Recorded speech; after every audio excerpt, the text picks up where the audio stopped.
Hello and welcome to Game Revolutions, the series where we use 1980s assembly language to build a Moon Patrol clone. And my beautiful and perfect code always works great on the third try or later. Last time on Game Revolutions, we finally got that alternate universe Earth to fall down from the moon sky. But along with it are those patches of blue around the corners. They came along for the ride because of how pixels get encoded into bytes, and because it's easier to treat animated figures like they're rectangles. Today we explore the simple, classic solution to this problem, and why it fails, and a couple ways to fix it.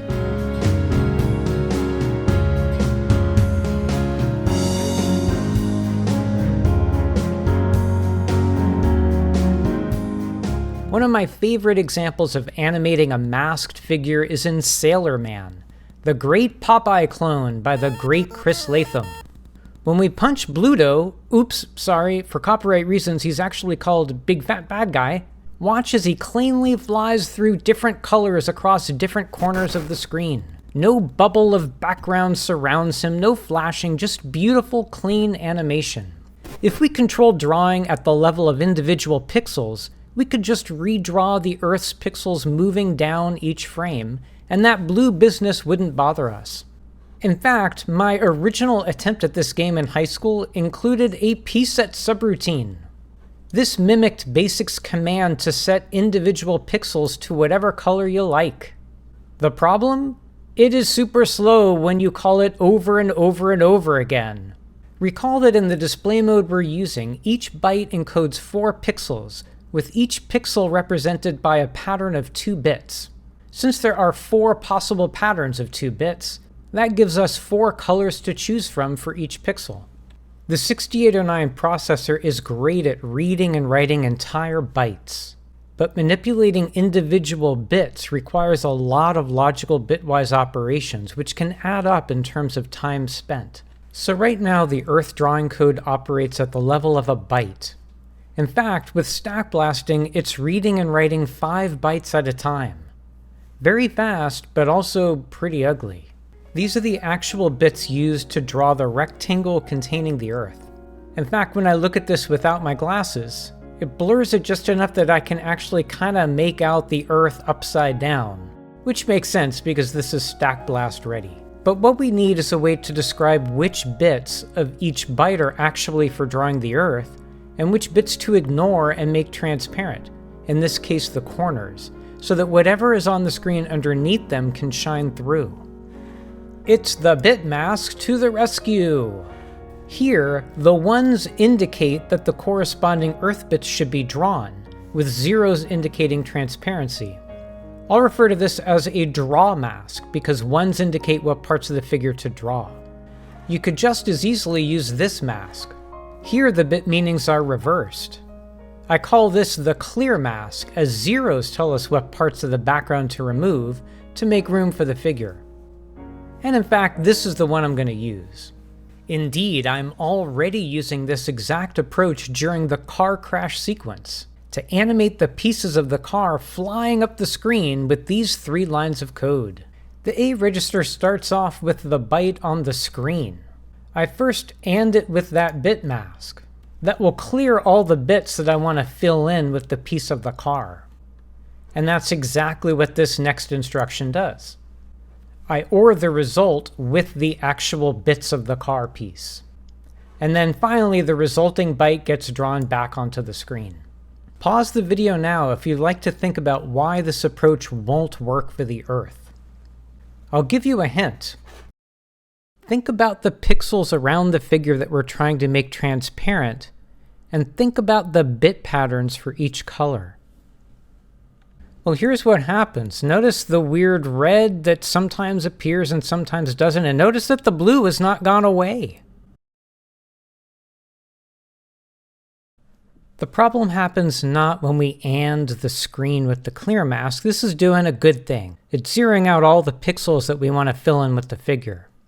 The problem is when we OR the figure into it, we're also ORing in whatever pixels were surrounding that figure in our rectangle. In this case, they were all blue, which is 1, 0. So what happens when you OR 1, 0 with green, which is 0, 0? You just get 1, 0 again. So the blue sticks when you're over green. And when you're over other colors, the blue is going to combine with those other colors to generate something else, like red. Now you may be thinking this is because I'm using the clear mask, where zeros indicate what part of the background to clear out, to punch a hole in, so we have room to put the earth. But remember, there's that other kind of mask, the draw mask. Here, it's ones that indicate where the earth should be drawn. Using a draw mask means we need to adjust our formula. Now we apply the draw mask directly to the figure so that the ones of the draw mask will retain the bits of the figure we want to keep. The parts of the figure that should be transparent end up as 0. We finally OR that result with the screen, leaving the screen bytes intact if they're behind the zeros, but changing the screen bytes if they're part of the figure that we want to draw. So if we used this mask, would we have better luck? And the answer, unfortunately, is no, this does not help. Can you guess what's going on here? The green inside our figure is effectively transparent, and somehow the yellow is combining with something to make red. Once again, the AND is doing a great job. It's throwing away all of the pixels that surround the figure inside the rectangle, and it's only retaining the pixels we want to keep. The problem happens in this OR. We're ORing the raw pixels of the figure with the raw pixels of the screen. So if the figure had green in it, which is 0, 0, they effectively become transparent too.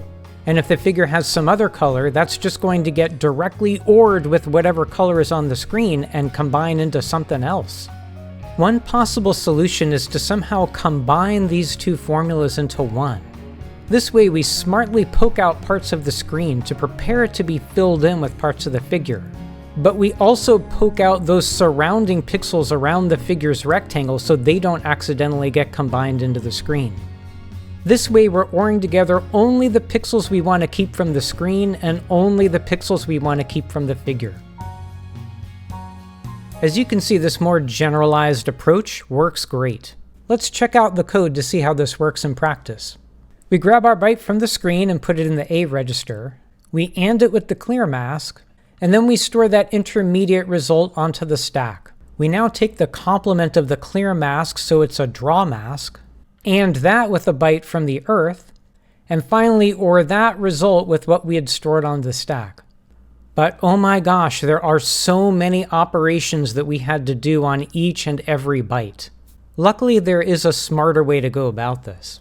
Let's go back to the original approach where we AND the screen with the clear mask and then OR in the figure. The problem here are all those bytes from the figure's rectangle that we didn't actually want to get displayed, all of that blue in the corner. Looking again at the bits of our earth, you see that we have blue in the background, the 1 zeros all around the corners. There's no reason that the background needs to be blue. It could be any color at all because we're going to make it transparent by using the clear mask.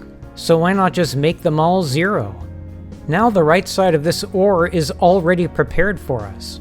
The parts of the figure we want to keep are ready to go, and the parts of the figure we're trying to make transparent are already 0. There's no need to do an extra AND at runtime, we just prepare the bytes beforehand. Doing it this way reduces the code we need to execute per byte from this to this. And as you can see, it works great. The other change I made since last time is I'm having the earth fall in its own loop, rather than doing it as part of the main loop, which is busy accepting user input and doing stack blasting to move the mountains and handle the bullets and everything. We're just going to freeze the world, which is similar to what we do when the car crashes. That way the extra time we're doing for all this bit masking won't really matter so much because we're not doing anything else. I also think it's more dramatic when the world stops as the earth falls. Unlike the main loop, the earth fall loop is much smaller.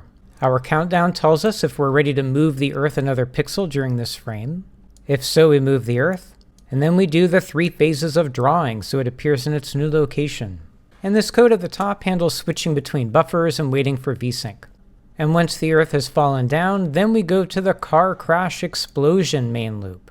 I'm going to experiment with different motion patterns for the earth. For now, I'm going to have the earth drop down 1 row minus 1 byte, so it should go on a diagonal.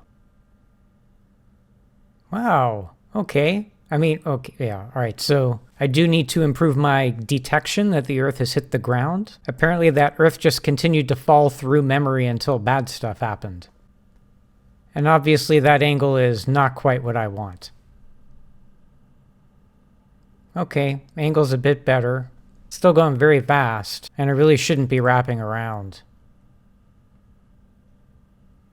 Ho ho!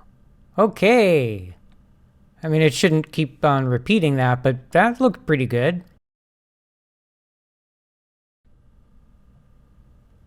I think that looks a little better. And we then resume more properly afterward. That's good. I think we have a winner, folks. The next thing I need to do to finish up this boss business is actually reward the player for shooting all the way through the shield and getting the boss. There is no detection and there is no reward explosion, so we've got to add that next time. Until then, thank you for watching.